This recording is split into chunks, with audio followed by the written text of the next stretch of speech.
I've been a toy collector for well over 40 years, if you don't count the toys I collected when I was a kid. A good friend of mine who is a newspaper writer suggested I be the toy expert for Antiques Roadshow, which was really kind of fun, and I did that for 19 years.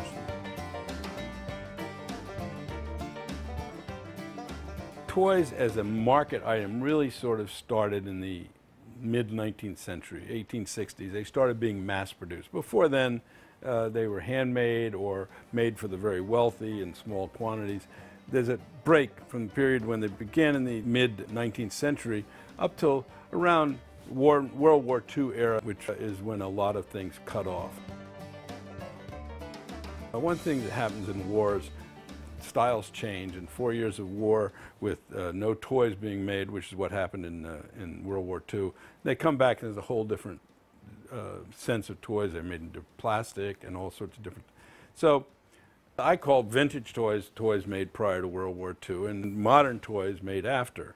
And most of the clients I know, most of the collectors I know, like what we call vintage. Calling toys antiques, you get into a whole definitional thing. Theoretically, according to U.S. Customs, it's not an antique unless it was made 100 years ago. That's sort of falling by the wayside.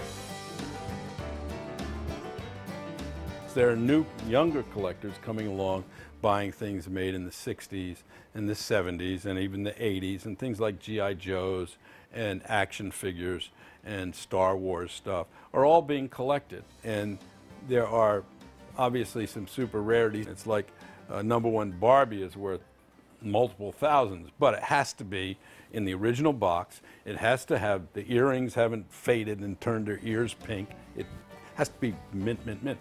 And once you get off that, it drops radically. And that happens a lot with more contemporary things. Primarily because the toys made in that era were mass produced. And so there's a lot of them out there. The curious thing that's also happening with some of this modern stuff, and I hear so many people tell me this when they come to the roadshow, say, well, I bought one for him to play with and one to put in a box and keep, wait for the future.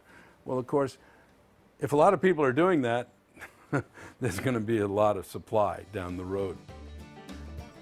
As far as guidelines on collecting, rarity, of course, is always good. Age is not necessarily, you know, it's so funny, people come into the roadshow and they say, well, it's really old. Well, just because it's old doesn't mean it's great or worth a lot.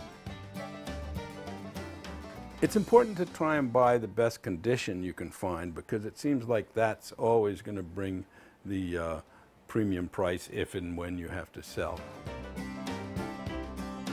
As far as buying, I often say it's good to buy from people who know what they're selling, because then you're getting theoretically a good item. You have to, it's always good to develop a relationship with a dealer or with an auctioneer who will guide you into and explain, you know, the value of the item.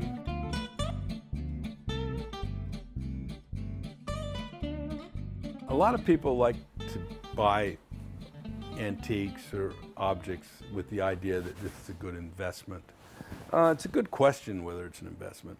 If you're lucky, if you go to a flea market and you find a toy worth $50, it's worth $500, that's not an investment, that's just luck.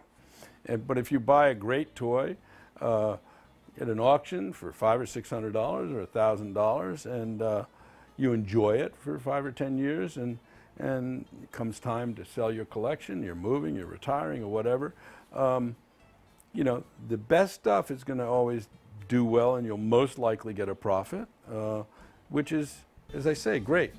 But to buy for investment, I'm not sure that's a good idea. I think the best collectors are the ones who buy out of love. The whole thing is not to necessarily buy with the future in mind, but buy because you love it and buy because you can live with it. I find the things I collect, I like to surround myself with.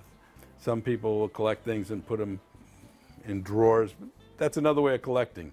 But I think they should bring something to your life.